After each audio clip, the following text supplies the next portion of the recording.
রাধা প্রেম গোপী ভাব আপন মাধুরী, তিন বাঞ্ছা পুরাইতে এলেন গৌর হরি। রাধা প্রেম গোপী ভাব, রাধা প্রেম কেমন,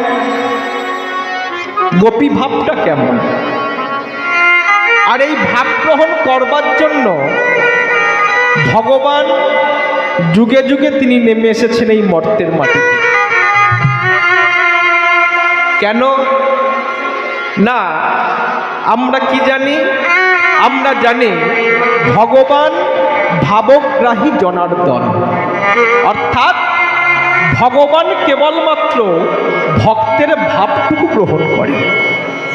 কে ছানা সন্দেশ দিয়ে ভগবানকে সেবা দিয়েছে সেটা ভগবান দেখেন না, কে ফল মিষ্টান্ন দিয়ে ভগবানকে সেবা দিয়েছে সেটা তিনি দেখেন না, কে নকুলদানা বাতাসা দিয়ে ভগবানকে সেবা দিয়েছে সেটা তিনি দেখেন না।